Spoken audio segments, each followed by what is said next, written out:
గణపతి వినాయకుడు కృతయుగము, త్రేతాయుగం, ద్వాపరయుగం, కలియుగం 4 యుగాలైందే గణేష ప్రతిష్ఠ చేసి. అంటే కొండ దిగువ, ఆ కొండ దిగువ త్రిపురాసురుడు అనే రాక్షసుడు ఆ త్రిపురాసురుని సంహారానికి కోసంగానే ఆ వినాయకుని శాలిగ్రామంతో ఆ గణపతిని సృష్టి చేసిన దానికి ప్రతిష్ఠ చేసింది త్రిమూర్తులు.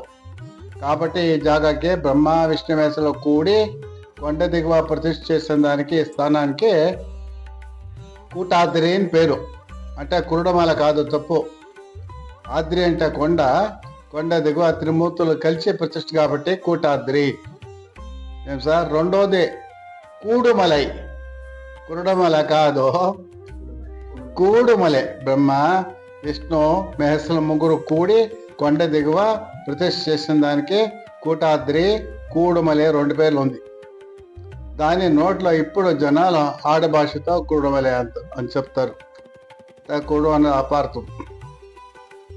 త్రేతాయుగంలో శ్రీరామచంద్రుడు రావణాసురుని సంహారానికి కోసంగా త్రిమూర్తులు అంటే రాములు వచ్చి గణపతికి పూజ చేసినారు. త్రేతాయుగంలో త్రిమూర్తులు,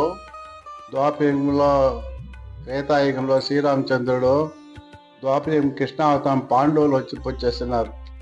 వాటికి వినాయకుడు ప్రతిష్ఠ చేసిండేది కృతయుగము, త్రేతాయుగము, ద్వాపరయుగము, కలియుగం. ఏం సార్? 4 యుగాలుగా గణపతికి దేవస్థానం లేదు.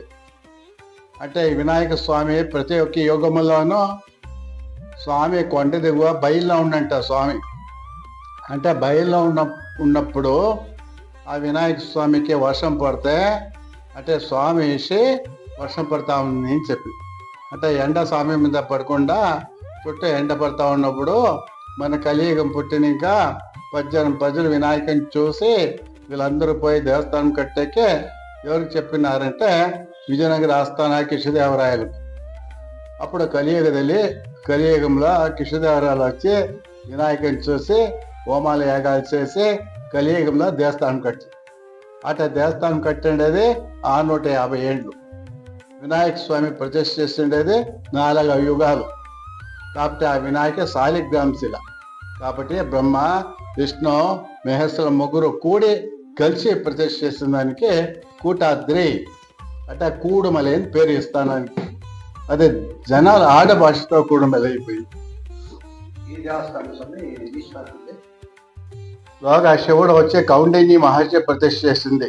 శివుడు ఆ కౌండిన్య మహర్షి ప్రతిష్ఠ చేసిండేది 1332 ఏళ్ళు అయింది.